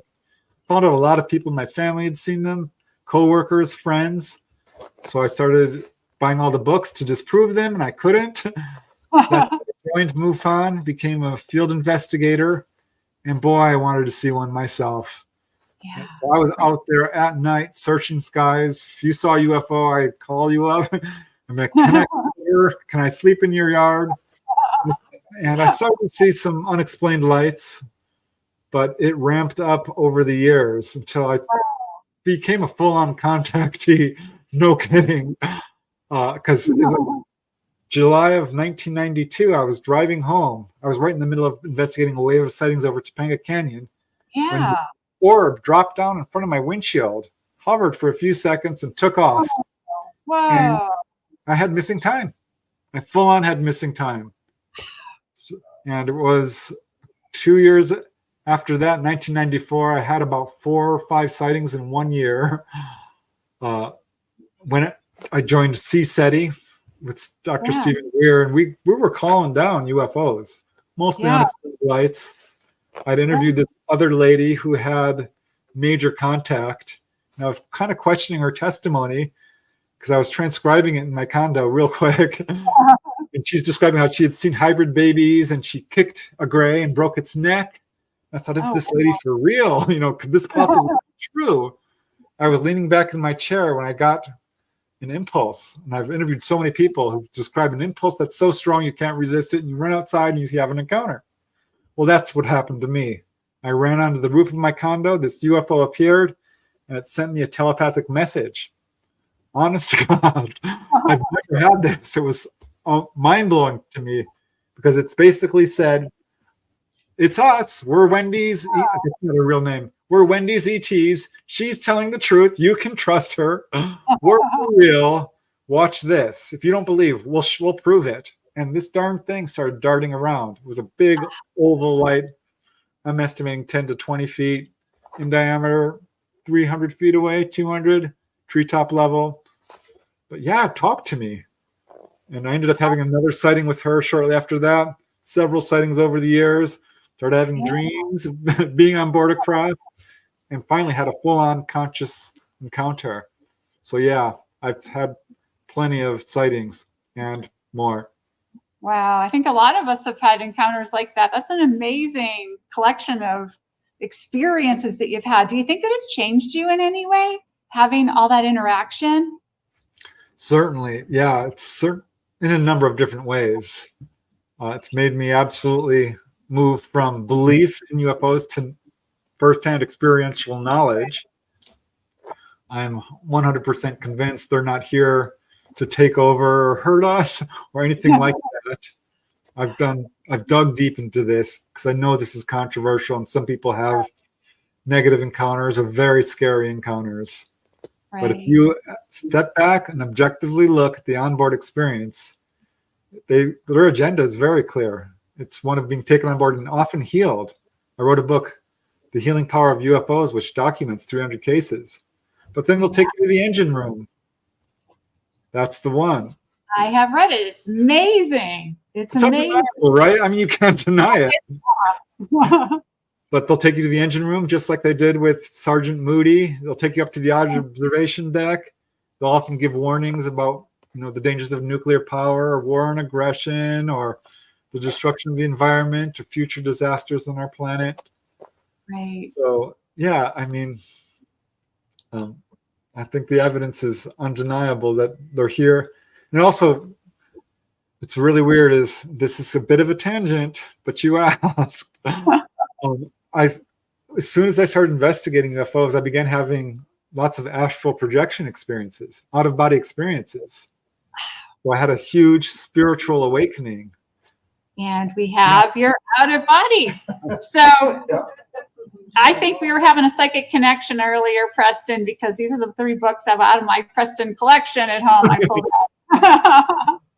Yeah, I could do a whole presentation on just the out-of-body stuff alone. Yeah. But it came at the same time, and talking to so many witnesses, they're like, well, I started going out of body. I started experiencing mediumship, precognition, telepathy, remote viewing, healing, physical levitation, physically levitating, following not the ETs doing it, the person. So it awakens you up spiritually, and I certainly experienced that. I have one more question. Okay, we have another question for you. Go ahead. Did you feel like your experiences personally were extraterrestrial or more of a dimensional consciousness moving experience? Yeah, I don't know if you can hear that, but Michelle is asking, do you feel that your experiences were with something that's extraterrestrial or something that perhaps is more interdimensional or spiritual and as opposed to being from another planet? Yeah, I'm so glad you asked that question because there's an awful lot of speculation about the origins and nature of the UFO phenomenon, the entities involved with it.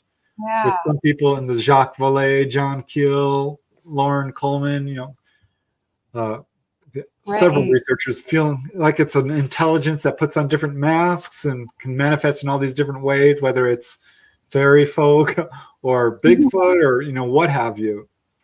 I am not of that camp.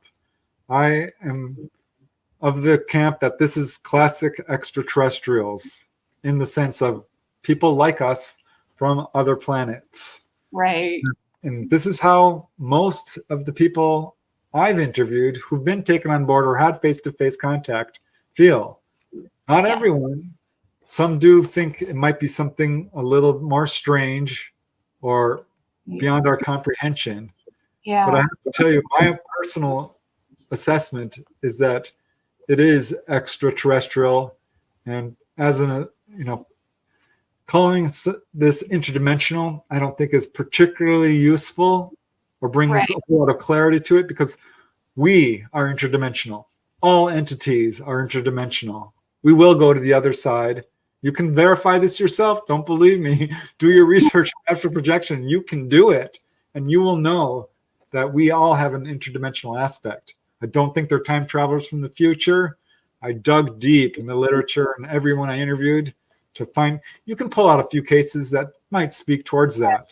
But the vast majority of evidence speaks very loudly that these are extraterrestrials in the classic sense. How would you explain the Roswell craft, the Aztec crash, all these other, the reverse engineering?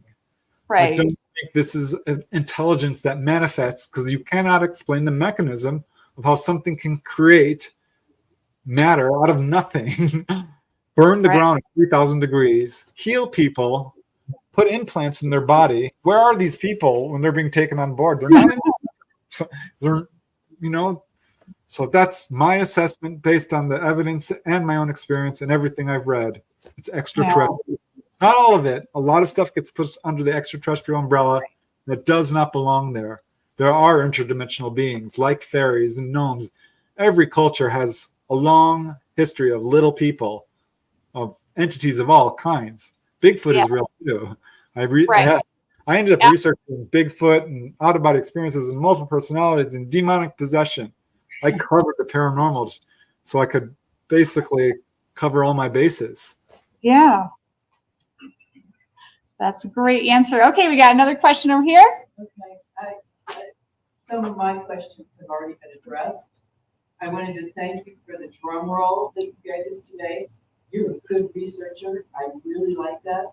I want to know. You're a good researcher, and you're getting mega applause. Oh, shucks. Thanks.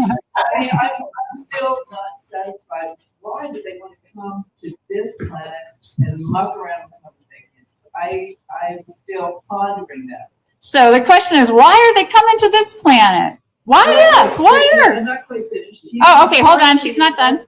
You think that they like us. That's interesting. They're coming to New Mexico. Maybe they like green chili too, But I'm not making fun of you. I mean, I take what you have to say very seriously, because you've been thinking about this for a long time. Is there a particular, or do you have favorite cases, not necessarily in New Mexico or the Southwest, that really stand out to you with all of the catalog that's floating around in your head? Okay, so the question is, do you have any favorite cases that really stand out for you? They don't have to be in New Mexico. Something that is just really speaks to your heart or your research hat, or it's just so weird that you've got to share it. It's a very difficult question to answer because I love all of the cases. I've got so many favorites, but I will tell you that my favorite case is probably that of Dolly Safran, who I wrote a full-length book on called Symmetry, A True UFO Adventure. Yeah. So I interview a lot of people who have contact, and often it's one or two experiences as a kid, a couple as a teenager, a few fragmented cases, some recalled under hypnosis. I think hypnosis works, but I've stayed away from it because of the controversies surrounding it. And I've interviewed many people who had fully conscious encounters. But what I like about Dolly Safran is at age 14, she woke up, stopped having missing time. At that point was being pulled on board twice a week and continued throughout her life. She's now in her mid 60s. And they taught her how to pilot the craft. Yeah. And I know this might sound to someone who's a skeptic, but if you look into this, they do this. They will take you on to the control room, the helm, sit you down in the pilot seat and explain very carefully how they do it, and even let you do it. I talked to a contactee, Jay Gardner from West Virginia. He had this happen. Another guy initially from Washington, then Hawaii. He's moved around quite a bit. He had it happen. Dolly Safran, they taught her in detail how to do it. And I love her case because she's got photographic evidence, medical evidence, corroborating witnesses, and just a story that, I've seen the UFOs myself, so I know she's telling the truth, because I became, as a researcher, you often become a part of a case you're investigating. Like with Wendy, I started seeing her UFOs. So I know her case is real, and it's my favorite case. Yeah, I think her story is very compelling too. I love that book. So do we have any more questions here? Yeah. What is their true agenda? Why are they really coming to Earth? Okay, Rose wants to know, what is their true agenda? Why are they really coming here to Earth? Yeah, I'm so glad you asked that, because I wanted to answer that. I heard that previously in the same question. It was a two-part question. I will tell you that, I don't like to speculate, because we can speculate all we want about why they're here, but their behavior speaks volumes. And frankly, ETs have told the contactees why over and over and over and over and over again. And I hear the same phrase: you are us, we are you, we are one, we share a common heritage.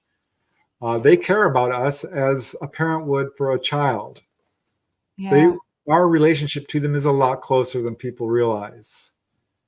There's a lot of fear and disinformation and misinformation and military abductions surrounding this subject, which paints it in a negative light, and it's not true.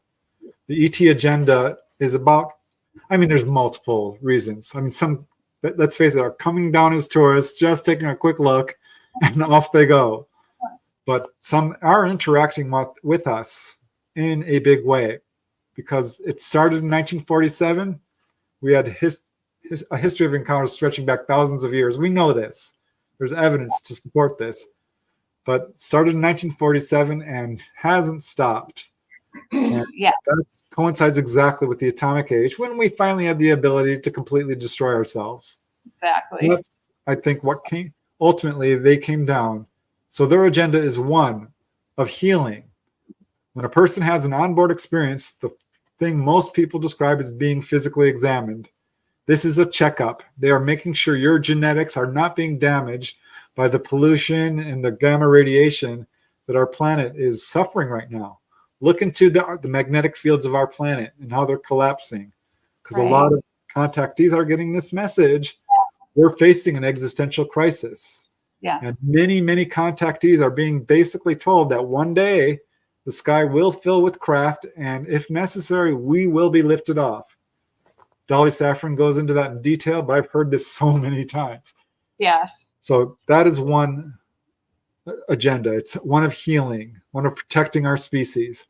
Another is imparting knowledge. They will take you down to the engine room and tell you exactly how it works, and say you don't need to use fossil fuels. There are other sources of energy. Here's how we do it. And we'll describe it in detail. They will take you up to the observation deck, and most often people will see like a star field or the Earth far below. But some are taken to the moon or Jupiter. I've got several cases, or other planets, as crazy as it sounds. So they're trying to wake people up to their presence. There is a very vigorous publicity campaign. I wrote a book on schoolyard encounters. Over 100 cases of them visiting schools. Over 100 cases of them visiting drive-in theaters. So that's agenda. They just want us to know we're not alone. Another would be warning and messages. And as I mentioned earlier, they're always atomic. The dangers of atomic radiation, the use of nuclear material in any capacity, the dangers of pollution, the dangers of the destruction of the environment, of war, greed, aggression, corruption. They're very concerned about how we treat ourselves, each other, and the planet. And I don't care if you're talking about grays or human looking or mantids or tall whites or little blue beings or strange humanoids of any kind. This is the message most people will get if they hear anything beyond, don't be afraid. We're not here to hurt you. You're fine. That's the first thing they always tell people, which speaks volumes to what their agenda is. So that's it in a nutshell. One more thing I would add is that they are very much trying to wake us up to our own psychic abilities, because it's a rare contactee who doesn't experience a gamut of paranormal psychic abilities, whether it's astral projection, mediumship, precognition, healing, levitation, channeling. You can go down the list of all the things. These are natural abilities, and they are so trying to wake us up to the point where we can be telepathic with each other. And just think what would happen if we could do that. It would change the world overnight.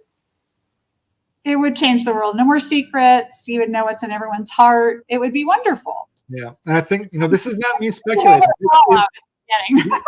This is objective fact. I mean, you can speculate all you want about ETs out there eating people. Show me a case. Show me 300 cases, because I can show you 300 cases that speak to this exact. I don't even like the word agenda because it's goal, their mission. Okay, Ellie. I was going to say another idea is they're preparing us for contact in the very near future when they'll be landing. So Ellie is saying that they are preparing us for contact. They could be preparing us for contact for in the future when they come to visit and be out in the open. They'll live among us. Live among us. Yeah, well, I think that is more than a possibility. You can't hide the sky. Right. We're out there. So it's absolutely true that at some point, I think there will be a worldwide landing. Now, I'm just going to put this forth because I think it's important people know, because Dolly Saffron keeps telling me about this. My go-to girl. She says, they're not here right now. Our magnetic field has collapsed to the point where it's not safe for them to fly. This is the reason why there have been so many crashes. That most of what people are seeing, by 99%, is reverse engineered craft. And we're looking at a government who does not have our best interests in mind and is putting forth a ET threat narrative and a possible false flag event. This is all the buzz in the UFO field. Certainly not me saying it. A lot of people are saying this. I've heard that. Yeah, very wary of things in the sky now. Right. Not being ET, but reverse engineered craft. Yeah. Okay. Oh, wait, let me get this young man over here. Where do you think they go, or do they just stay here, camouflage? Oh yeah, where did they go, or are they out? When you can't see them, are they camouflaged, or do they go somewhere else? It's a young person asking this question. Well, I think they absolutely can camouflage. There's no doubt about that. They can turn invisible. They got cloaking devices like out of Star Trek, and can even mimic stars or clouds or what have you. Yeah. And it's a lot more active. Over the past since the 1940s up to 2020 or so, MUFON and Newfork, they received 10, 20 cases a day. Right. And I can tell you from experience that 1 in 100 people, if that, will report it to MUFON. So you can times that 20 cases per day by 100. What's that? 2,000 cases per day? So this is the level of activity that's going on our planet. So yeah, they're there. They can travel vast distances in literally seconds.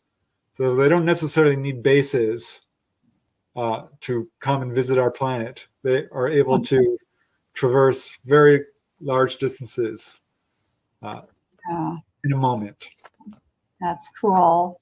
Did you have a question? I had one more question. Okay, one more question. So you think that there's going to be a lot of false flag activity and things, but do you think there's already existing populations of maybe not ones that are even connected with of another races here under the ocean in Antarctica, of things that were previously existing side by side with humanity, or maybe even here before humanity? So Michelle has a question about aliens that may be living among us, like the ones that could be living under the water, and perhaps they've been here. In Antarctica. Like in Antarctica and the Mariana Trench, the Great Barrier Reef, where people have recorded all of these different kinds of interesting encounters of, UFOs going in and out of the water. So is it possible that some of these aliens may have been living with us for as long as we've been here? Well, this is a difficult question to answer because we don't have a whole lot of proof that we can actually point to and say, it's pretty clear there were previous iterations where humanity has risen and fallen, like Atlantis, so to speak, where ETs did interact in a very open way and were basically among us. And there certainly are reports of ETs walking among us throughout, even in modern history from 1947 onwards. We ourselves are probably of ET origin. I'm not so sure we evolved here. The contactees are being told that we did not. So it's kind of a difficult question to answer. There are cases where people have seen ETs in places, anywhere, whether it's a casino or a school or a bus station or a convenience store or a restaurant. Yeah.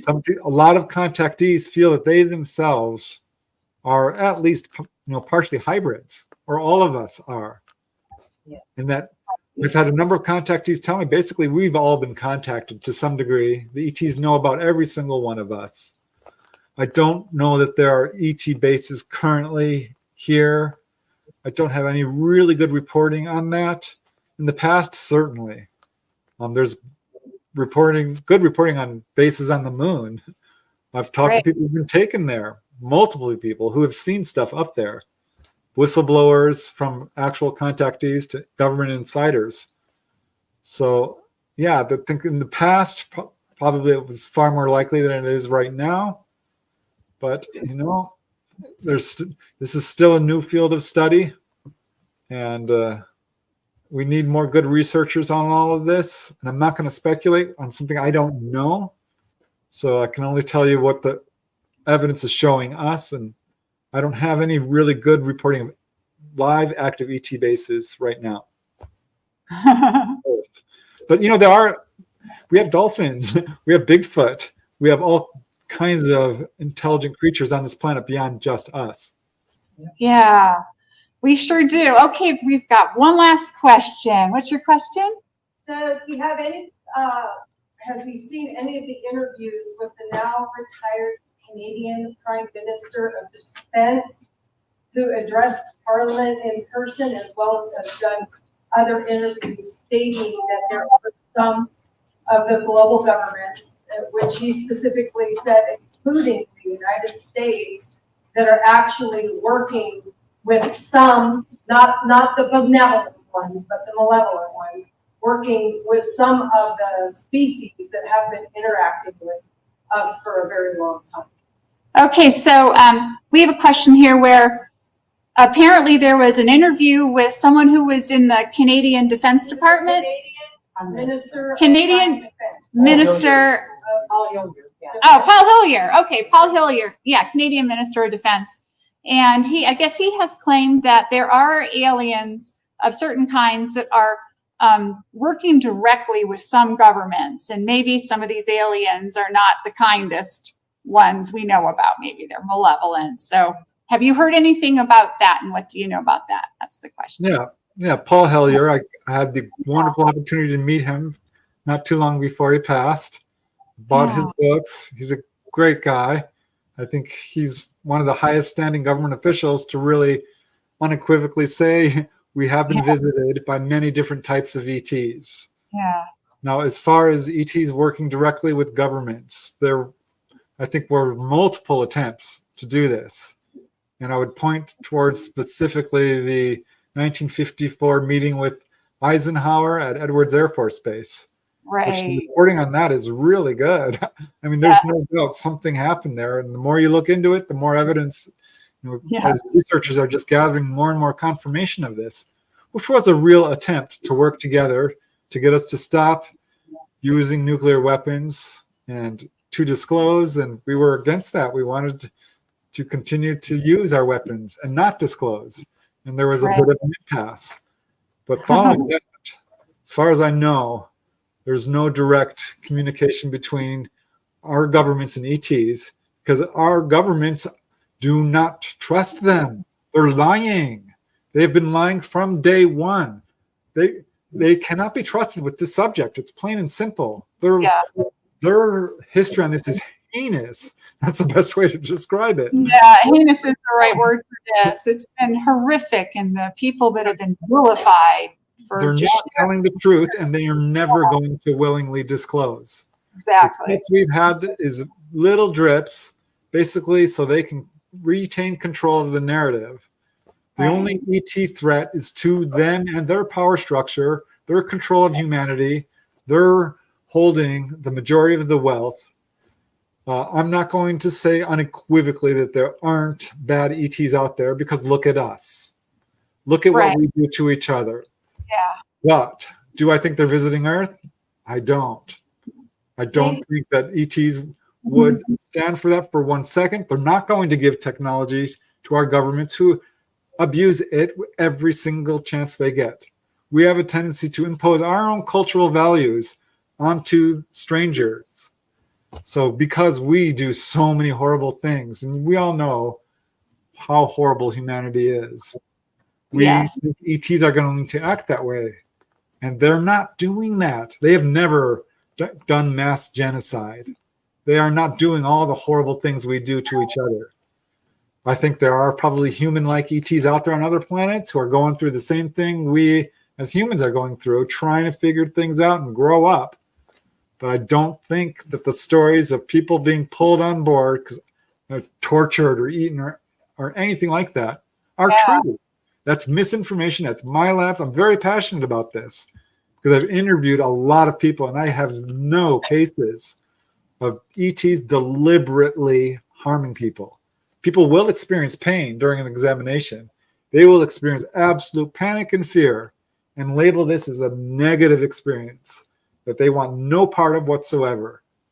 But people who move past that start to get to the good stuff, and they don't have missing time.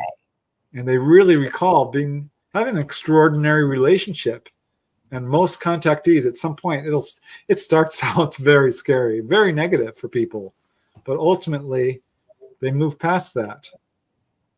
So, I mean, this is my assessment based on what I've learned and all the people I've talked to and everything I've read. And as you can see, I've got every book I can find on this subject. So, yeah, if you want to know the truth about contact, talk to the contactees, not our governments. Right. Because they are very clever in releasing bits of truth with bits of lies. It's a very vigorous, well-funded, deliberate, carefully orchestrated disinformation campaign and cover-up that's still in place. Amen. That's true. Yeah. Preston, thank you so much for spending this time with us. Thank you.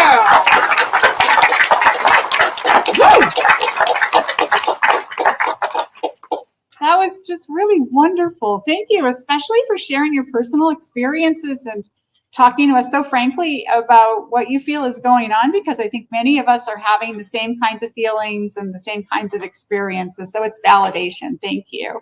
Well, yeah. Well, thank you for the opportunity. I'm sorry there was so many technical difficulties, but I would encourage everyone to really do your own research. You know, look at all the researchers, discern who's telling the truth, who's not. I'm not going to name names, but there are people out there who call themselves researchers, and I don't think they are. I think they're government agents. Too. Some of them flat out in lies. We all need to really just step back, do our own research, leave fear behind, and try to understand for ourselves what's going on. That's right. Amen. Yeah, thank you. Thank you, Preston.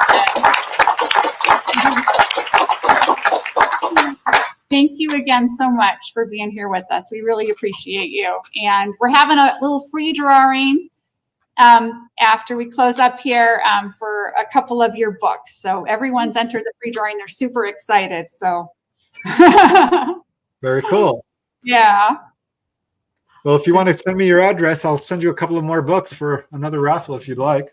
I would love that. Okay, you got it. I'll be emailing you tonight when I get home. Thanks, Preston. Yeah. Yeah, thank you. Okay. Okay, well, bye. And we will hopefully we'll talk to you again sometime. I would love that. Thank you very much. Okay, thank you. Okay, bye. Bye, everyone.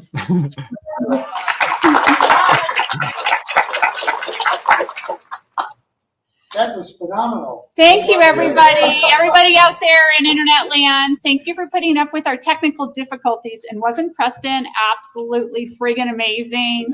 I loved how he put together this whole huge PowerPoint just for us here in Albuquerque to talk about UFOs in New Mexico.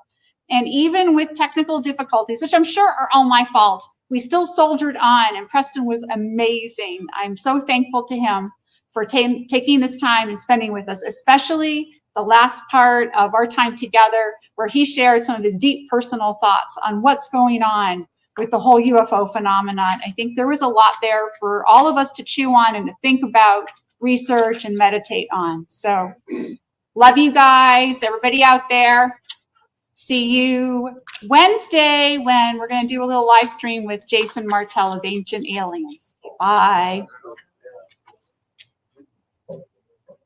You know, I got to figure out how to close this down because, guys, I don't know what I'm doing. Oh, you click these.